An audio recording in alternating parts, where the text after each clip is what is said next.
Medical కాలేజీల అంశంపై AP శాసనమండలిలో చర్చ నడుస్తోంది. లైవ్ లో చూద్దాం. పట్ల ఏమన్నా చిత్తశుద్ధి ఉంటే వారికి నిజం వినే ధైర్యం ఉండాలా? బురద చల్లిపోయారని లేదా వాళ్ళ వాదనలో పస లేదని లేదా వాళ్ళ దీంట్లో ఇది లేదనే విషయాన్ని నేను చెప్పాలి అధ్యక్ష. ప్లీజ్ ప్లీజ్ ప్లీజ్ ఎల్ఓపి గారు ప్లీజ్ కూర్చోండి. కూర్చోండి నా కూర్చోండి కూర్చోండి కూర్చో. ఏంటిది కూర్చోండి కూర్చోండి. ఇదేమో సభ లేకపోతే మీరు మాటికి ముందుకు వచ్చి గొడవ చేయటానికి కూర్చోండి. ఎల్ఓపి గారు మాట్లాడతారు, మంత్రి గారు మాట్లాడతారు, మీరు ఎందుకు లేచి వస్తున్నారు? కరెక్ట్ కాదు. కూర్చోండి. తప్పు.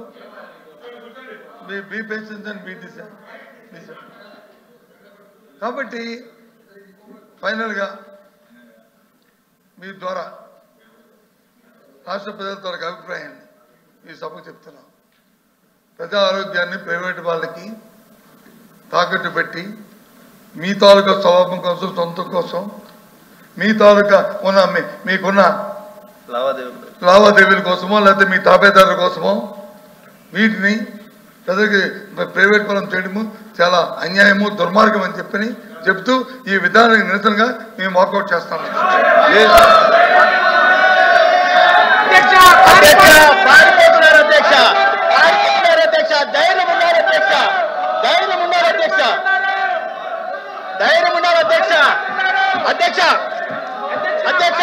వాళ్ళు పెట్టి ఉంటే ఈ సమస్య వచ్చేది కాదు అధ్యక్ష.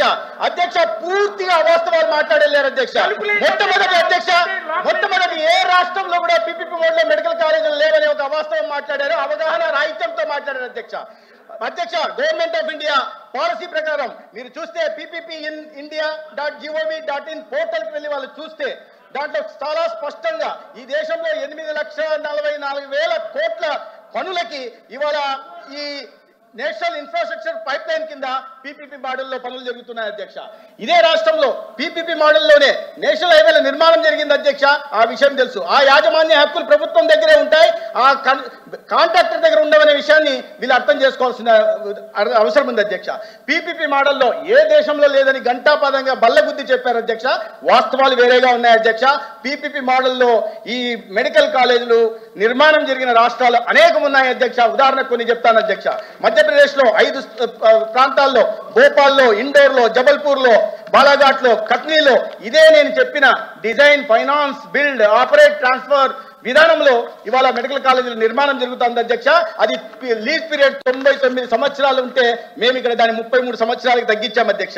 తర్వాత ఉత్తరప్రదేశ్ లో 3 కాలేజీలు పీపీపీ నిర్మాణమై చాలా నాణ్యమైన వైద్య విద్యని, మెరుగైన వైద్య సేవల్ని కూడా అందిస్తున్న కాలేజీలు ఉన్నాయి అధ్యక్ష.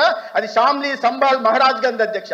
అదేవిధంగా జార్ఖండ్ కాంగ్రెస్ కూటమి ప్రభుత్వం ఉన్న చోట కూడా ధన్బాద్, దేవఘర్, గిరిడి, ఈస్ట్ సింగభూములలో కూడా ఇదే పీపీపీ మోడ్లో ఇవాళ కళాశాలల నిర్మాణం జరిగి బ్రహ్మాండంగా అమలవుతున్నాయి అధ్యక్ష.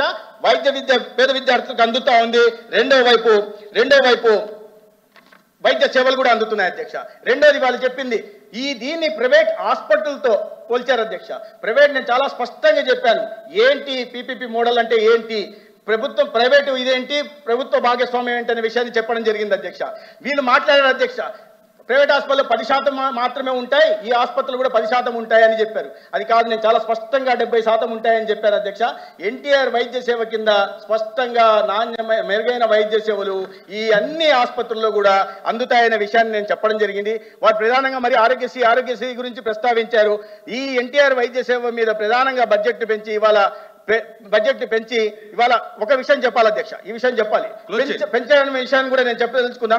2023-24 వాళ్ళ ప్రభుత్వం ఉన్నప్పుడు 12,53,000 మంది లబ్ధి పొందితే మా కుటుంబ ప్రభుత్వం వచ్చిన తర్వాత 2,42,00,000 వచ్చింది అధ్యక్ష. ముఖ్యంగా ఒక్క విషయం మాత్రం చూపి పూర్తి చేస్తాను అధ్యక్ష. వాళ్ళు అన్నారు చంద్రబాబు నాయుడు గారి కాలంలో ఒక్కటంటే ఒక మెడికల్ కాలేజ్ రాలేదు అనే విషయాన్ని వాళ్ళు ప్రస్తావించారు అధ్యక్ష. 2000 నుంచి ఎన్డీఏ ప్రభుత్వంలో 2000 నుంచి 2004 వరకు, 2004 నుంచి 2000 19 వరకు, ఇవాళ 2004 నుంచి 2024-25 నుంచి మొత్తం 17 కళాశాలలు చంద్రబాబు నాయుడు గారు ముఖ్యమంత్రిగా ఉన్నప్పుడు వచ్చాయి అధ్యక్ష. దాంట్లో 3 ప్రభుత్వ కళాశాలలు ఉన్నాయి. వీటి మొత్తంగా కన్వీనర్ కోటాలో 22,500 మంది విద్యార్థులు వైద్య విద్యను అభ్యసించారు అధ్యక్ష.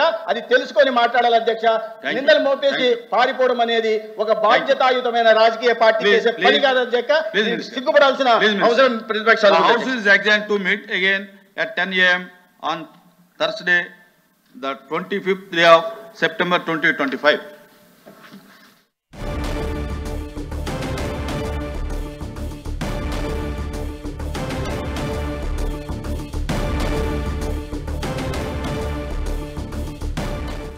రైట్, మెడికల్ కాలేజీల ప్రైవేటీకరణపై కూటమి సర్కార్ పునరాలోచించాలని అటు ప్రతిపక్ష నేతగా ఉన్నటువంటి లీడర్ ఆఫ్ అపోజిషన్గా ఉన్నటువంటి శాసనమండలిలో బొత్స డిమాండ్ చేశారు. దీనికి సంబంధించి వాడివేడి చర్చ జరిగింది. ప్రభుత్వ తీరుకు నిరసనగా వైసీపీ వాకౌట్ చేసింది. అయితే ఈ చర్చించే ధైర్యం లేకే వాకౌట్ చేసింది ప్రతిపక్షం అంటూ కూడా మంత్రి సత్యకుమార్ కౌంటర్ ఇచ్చారు. ఆరోగ్య శాఖ మంత్రి సత్యకుమార్ ధీటుగా సమాధానం ఇచ్చారు బొత్స సత్యనారాయణ ప్రశ్నలకి. పీపీపీ మోడల్లో భారతదేశంలో ఏ రాష్ట్రాల్లో ఎన్నెన్ని కళాశాలలు నడుస్తున్నాయి అనే విషయాలన్నింటినీ కూడా క్లియర్గా సత్యకుమార్ కోట్ చేశారు.